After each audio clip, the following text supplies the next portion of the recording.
morning. Here we are, May 26th, mile 519. Yeah, yesterday hit the 500 mile mark. Pretty awesome. Felt pretty, I don't know, I was just pretty excited, you know, holy crap, 500 miles just walked. And of course, keep walking and realize, that's less than 1/5 of the trail. It's a long way to go. Anyway, stayed at Hiker Town last night. Interesting place, to say the least. Yeah, I don't know.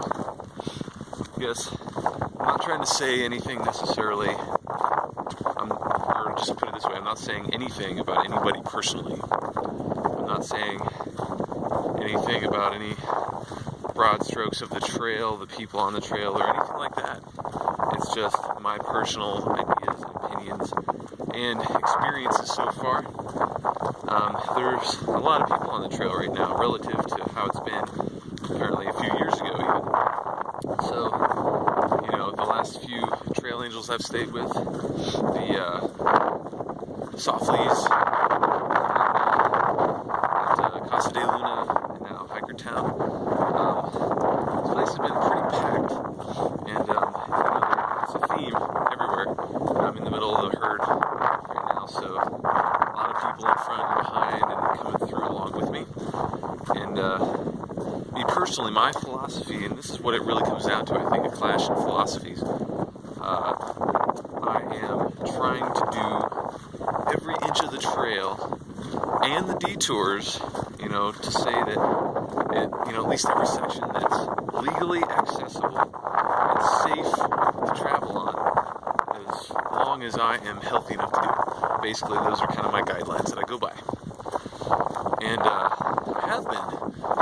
So when I get to a trail angel's house and see people that I saw 60 miles ago that were taking several days off, and then here they are at this new trail angel's place, already taking more time off when I get there, and we find out that they're just kind of hitching along. I don't know, that kind of gets under my skin a little bit.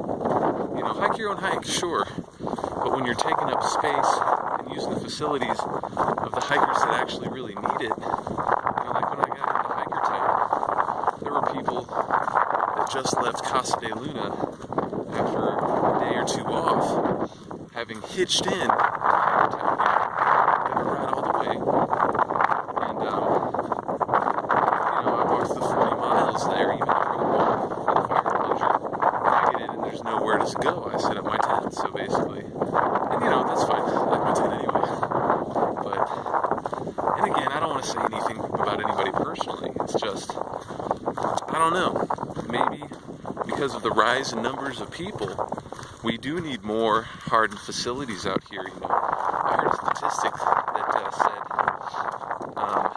just through hikers, about 1,200 through hikers for 6 months on the trail here equals, you know, almost 1 million poops for this kind of landscape. That stuff doesn't biodegrade very fast. It doesn't break down, especially the toilet paper. So, that's a lot of poops. Anyway, just me kind of venting and expressing just the feelings that come to mind. And again, I'm not trying to say anything about people in general, even just kind of how I'm coming across things and the emotions that pop up, the frustrations.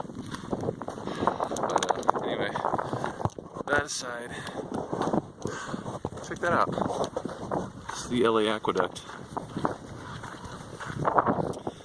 It's a concrete river flowing at actually a pretty quick pace in the middle of this desert. All this water they're channeling in from the Mojave, or I'm sorry, the Sierra mountains, Sierra Nevada mountains. All the snow melt and whatnot, and all the rain, and they're channeling it through an open ditch in the Mojave Desert. It's quite a sight to see because you don't really see it until you come up over this rise, and all of a sudden there it is. Soon we'll be walking over this huge pipe that was built, I think over 100 years ago by Mulholland himself. You may have heard of Mulholland Drive. Well, he's the guy that apparently made LA possible by bringing all this water in, by creating this giant pipeline from the mountains hundreds of miles down into LA. Otherwise, Los Angeles would just be like a tiny little dirt town, 100,000 people or so. Kind of like Oceanside or something. But anyway, today's walk is going to be a warm one. It's only supposed to be about 80 degrees here in this little tiny corner of the Mojave Desert that we're going to cross. But it's blue skies, flat ground, and we're trying to do about 20 or so today. And there's no shade at all. So we started out pretty early, but we'll see how today goes. Oh man. Oh, and my foot's been bothering me a good bit. My right foot, that little, what I think is a splinter, worked its way in to my shoe somehow and then ended up right in my foot, right on the ball of my foot. You know, right exactly where you put all the pressure of every step behind your big toe and your next toe, just right in there. And it festered last week, and you know, I cleaned it up as soon as I could, disinfected it, dug it all out, whatever.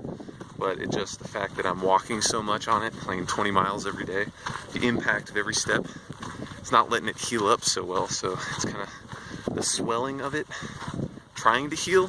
Every time I step on that, that's what hurts. So it's kind of a bummer.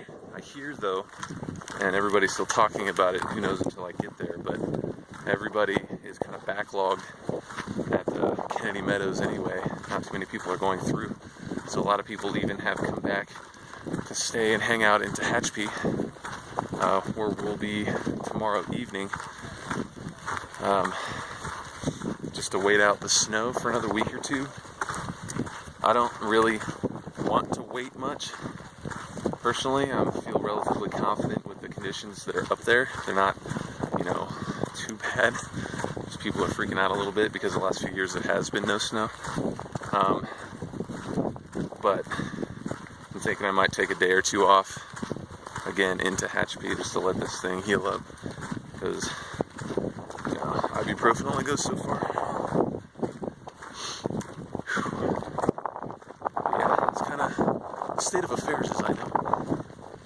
So, I'll see you next time.